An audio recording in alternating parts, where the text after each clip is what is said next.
O nosso ditador, nosso líder, nosso condutor, nosso Duce, nosso Führer, o presidente do Conselho de Ministros, do fascismo acadêmico com cátedra tupiniquim, só que nem sempre.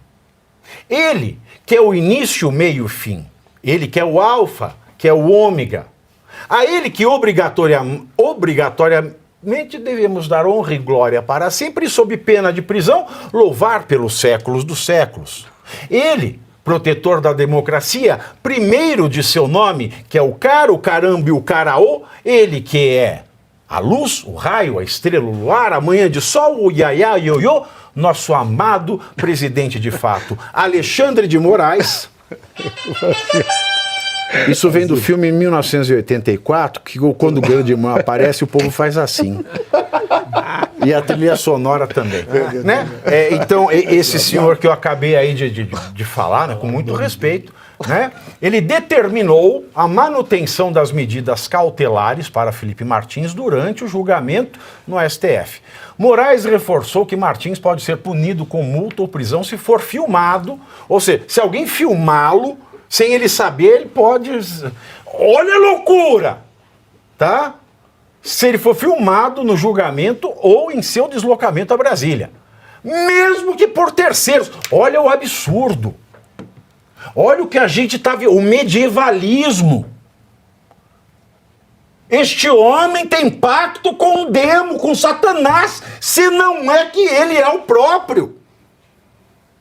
Vocês achavam que Satanás tem chifre? Não, é careca. Moraes não especificou se a imprensa está incluída nessa proibição. Se ele não especificou, é porque está. E tem um detalhe ainda. O Zanin, que é o presidente da turma, ele mandou lacrar os telefones celular antes de entrar no recinto. Sendo que a Lei 8.038 de 1990 diz que é livre a entrada no recinto e fica lá quem quer até o fim da última sustentação oral da defesa. É só a partir desse momento que o presidente do tribunal, e não da turma, define quem é que pode ficar ou não. Agora, é televisionado ao vivo. O que é isso, professor Kissel Lobato? O que dá vontade de fazer desse país? Olha, Pavina, primeiro, boa tarde a todos aí, cumprimentar, que eu não cumprimentei o Arthur, a doutora Ana Paula e nem o Marcelo, mas agradecer o convite e já cumprimentá-lo pela introdução desse primeiro tema. Eu não tenho competência para falar sobre todo o procedimento jurídico, né, que você explicou muito bem e nos deixa ainda mais indignados e com um sentimento de impotência que tem caracterizado... A gente vai ficando louco. Porque é a técnica Paulo Maluf. A gente pergunta, ele responde o que ele quer. E a gente continua na pergunta, ele continua respondendo o que não quer, ignorando a pergunta. A gente vai ficando louco com isso aí. O que me deixa, talvez, assim, mais com o sentimento de impotência ainda maior é que, como a maior parte das pessoas tem dificuldade de entender todo o processo jurídico de uma forma geral, né, uma explicação como a que você deu agora, ela é de uma complexidade enorme para as pessoas comuns, né? A mim também é.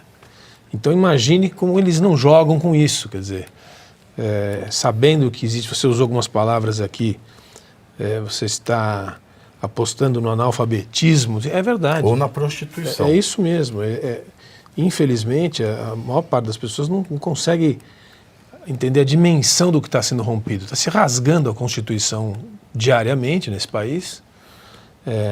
Essa figura que está aí, como você fez uma descrição muito...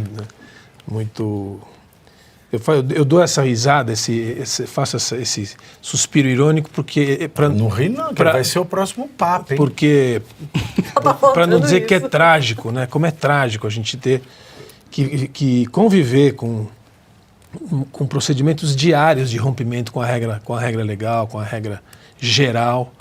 E esse aqui é mais um capítulo nesse longo livro de rupturas, né, institucionais. E o que eu posso dizer apenas é que o sentimento de impotência é cada vez maior. E o que a gente tem que fazer é o que nós estamos fazendo aqui. No final, onde houver espaço para dizer que está errado, a gente tem que dizer que está errado. Até quando for possível e onde for possível. E está cada vez mais difícil. Eu tenho dito em outras circunstâncias, não com tanta audiência que nem essa, que o Estado é de exceção mesmo. É claro que é de exceção. É de exceção, sim. E é de exceção tanto quanto foi aquele que essa turma toda aí que se arvora de ter combatido há 40 anos atrás, 50 anos atrás, hoje trata como se fossem coisas diferentes. Não são. Nós estamos vivendo uma época de estado de exceção e, infelizmente, essa hiperatividade do judiciário, em especial de algumas figuras como o ministro Moraes, em casos como esse, em que está criada, e aí eu concluo, está criada uma história, uma ficção, né? Toda uma ficção, 8 de janeiro, todos esses capítulos que estão sendo construídos. É muito impressionante você ver como você é capaz de apagar uma parte da história brasileira, que é o que foi feito com o Lava Jato, está se tentando fazer e pelo jeito vão conseguir. Como é que você, inclusive, traz a justiça, desqualifica a justiça dos países vizinhos, né? Tentando também apagar a história dos países vizinhos. É uma coisa muito impressionante. E tem que conviver com esse tipo de procedimento interno que nos entristece e nos deixa descrentes do que pode acontecer no futuro. Então, o que mais que eu posso dizer? Um comentário geral sobre um quadro muito, muito preocupante que a gente tem que enfrentar, dizer, se queixar, se manifestar, denunciar. É terminal esse quadro, é terminal. É terminal, porque a coisa continua sendo absurda, porque vamos imaginar a hipótese de que todos ali eram golpistas mesmo, estavam organizados, cada um tinha uma função, todo mundo é terrorista, psicopata do 8 de janeiro. Se a gente partir desse pressuposto, a coisa continua um absurdo pela falta absoluta do devido processo legal. Exato. Pela falta absoluta do devido processo legal que qualquer traficante tem nesse país. É um absurdo. Eu falo para os alunos exatamente isso. Dizem que o Barroso, né, fez a nota lá contra a Economist, né, e falou que o Brasil é um Estado de direito. Existem duas coisas. O Estado de direito, você aplica o direito. Ah, mas é exceção. Então não é de direito, é de exceção. E é igual o sexo, esse negócio de regime de exceção. A maior sacanagem não é o sexo explícito, é o sexo implícito. O sexo implícito é a maior sacanagem. E um regime de exceção explícito é muito mais nobre que um regime de exceção implícito. Porque o regime de exceção explícito, você sabe qual é a exceção. O implícito, você não sabe a sacanagem. Porque muda a qualquer hora. É uma vergonha. O que a gente está vendo nesse país é a maior vergonha, porque eu já printei hoje, né, tudo que está no planalto.gov.br. Todo mundo fala assim, Pavina, como é que você não vai preso? Eu não vou preso porque está no site, está escrito na lei. Então, eu falo tudo isso porque você pode também no site do planalto.gov.br. Aí você printa lá a lei 8.038 de 90, tá? Em especial o artigo 1º, o artigo 2º, artigo 3º, parágrafo 1º e o artigo 6º. Aí depois você vai para a lei 12.850 de 2013 e aí você faz o print dos seguintes artigos. Faz o print do artigo 4º, faz o print do artigo 6º e faz o print do artigo 7º. Porque enquanto não me explicarem por que esses artigos não estão sendo respeitados, eu vou falar que isso é um estado de exceção. Porque se há um estado de direito, a exceção desses dispositivos de direito pode ser que nós sejamos um estado.